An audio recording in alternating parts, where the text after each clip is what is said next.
you doing? Okay, so they cut me off.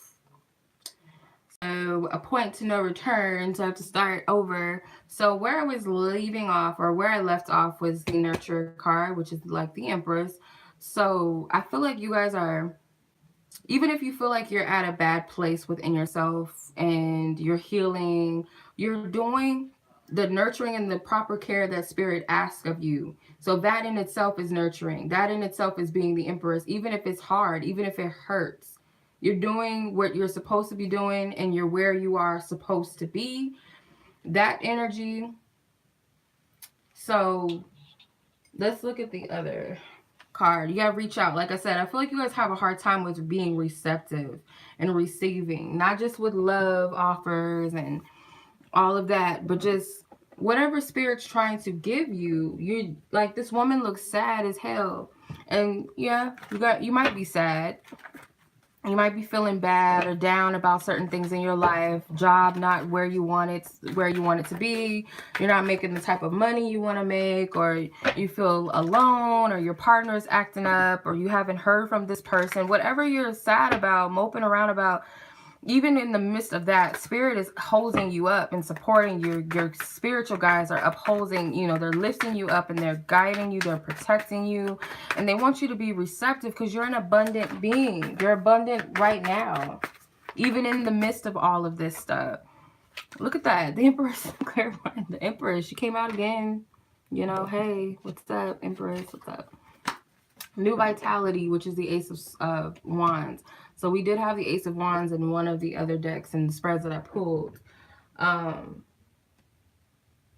So with the Ace of Wands, Spirit wants you to find that passion in something again, even if it's just, a passion for yourself and your life and other things that you could be creating, because you're an abundant, you're abundant person, period. Like I said, you have 2 3s, which is the number of creativity. So you should be manifesting and doing things for yourself, whether that's getting your health, getting your body right, because she's in the garden, so that could be eating, getting out more, traveling, creating, being connected with God, yourself, being connected with the true nature of who you are. And I need to be saying this to myself, which I am. I'm taking this in, Spirit. I promise I'm taking it in.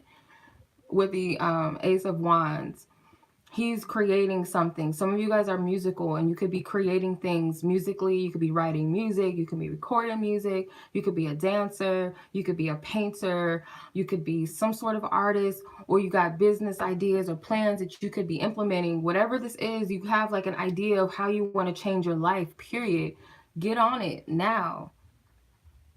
Because the opportunity, the window of opportunity is here. There could have been somebody in your life who's motivating you to do this. It could be a friend, it could be family members, it could be your ancestor spiritual team speaking to you through different things, through music. Could be a love interest that inspires you. Or through the sadness, the love interest is still inspiring you. With the Lover's card, I get that you might be dealing with someone who's also going through their own thing, which is why you guys aren't together right now. If you're completely single and you don't have anybody in mind, it could be the person that's meant for you, because there is a spiritual connection with somebody, or a deeper connection, more than just, it's spiritual. We have spiritual connections with a lot of people, It doesn't even have to be romantically spiritual. But it's someone that you connect with on a deep level that's out there for you, or that you're talking to, mingling with, or you haven't heard from, or whatever. This person is going through their own, trials and tribulations with the Eight of Helpless and Hopeless. And they're trying to find the sunlight and the bright side of things, just as you are. You're just handling it a little bit better, I would say. So I'm going to clarify this. I feel whoever this other party is, you could be a man watching, or you could be dealing with a man. They're trying to manifest change in their life, or you could be manifesting change in your life. Eight of Swords came out, clarifying the Eight of Swords, basically. So yeah, somebody is like mentally stuck. You got the Justice card, which came out in the other spread, the High Priestess and the King of Cups. So these 2 major arcana cards kind of tells me that that whatever you're struggling with is not forever. Some of you guys may even know that the person that you're dealing with, even if they don't show it, they are going through a tough time. You can sense when people are dealing with trials and tribulations because a lot of you guys are empathic. You guys are empaths, so you guys can pick that up. Six of Pentacles again, the Six of Swords. So you have two sixes. So whatever's in balance, I feel like Spirit is clearing the path. Like it's clearing up. It's clearing up as we speak. It's like, let this energy like wash itself out. But you got to worry about yourself right now. And that doesn't mean that you shouldn't care about how other people feel or the person that you love if they're going through it.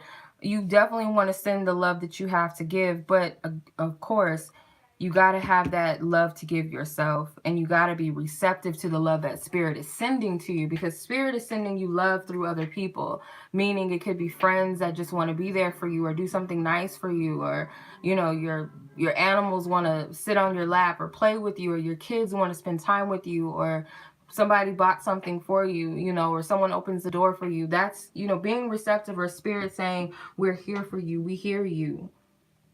That's being receptive to love, and much more, I'm sure. That's not the only way to be receptive, and that's not the only things that come in, but spirit is telling you to be open and not worry about if somebody's going to reach out to you or not, because I kind of feel like you're kind of, I get this energy that it's lowering your self-esteem, and Spirit's trying to uplift you and be like, no, that's not, it's not what it is. Like, this person's not reaching out to you, not as a rejectatory type of energy.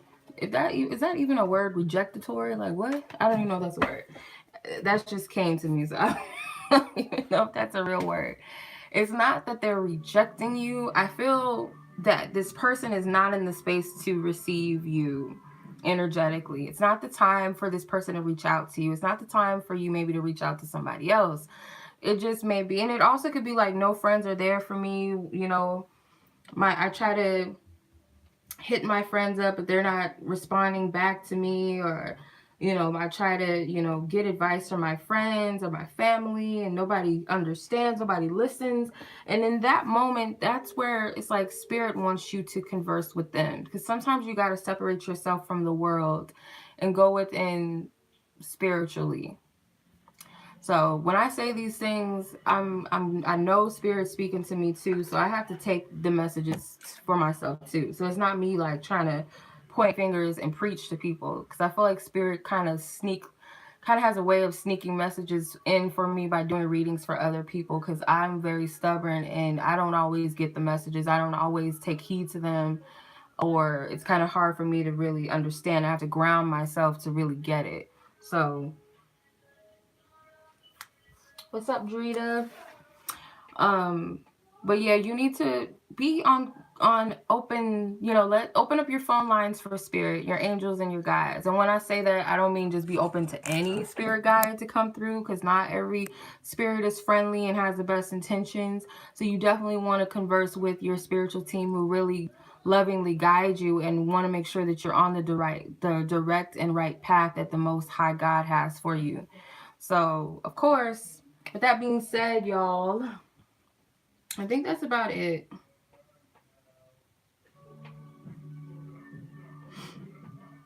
I think that's about it. I feel that whatever we're going through, this shall pass. And it's kind of hard to believe with the circumstances and the track record that we might feel like we're on. Like, we're never going to get off this wheel of misfortune and confusion. And I sympathize with those of you who are really going through a tough time, such as losing family members and loved ones, and losing your job, and abuse, or whatever anyone goes through, because that stuff is not easy. You know, we go through different things, so I never want to downplay one person's misfortune for the next person's, because it's all the same. We all go through something. So I send much love to you guys as always. I hope this reading resonates with those who it was meant to resonate with. And if you guys would like a personal reading with me, you guys know where to find me. You guys can check out the description box below for more information on that and stuff like that. So I will see you guys back next time. Well, every day I plan on, because I have a whole list of different songs that I feel like need to be channeled. So I'll be sure to come back tomorrow if all goes well, because I do have to go somewhere tomorrow. So if it's not around this time, it'll probably be late at night or something when I get back from this event tomorrow. So I'll let you guys know. I appreciate all of you, and until the next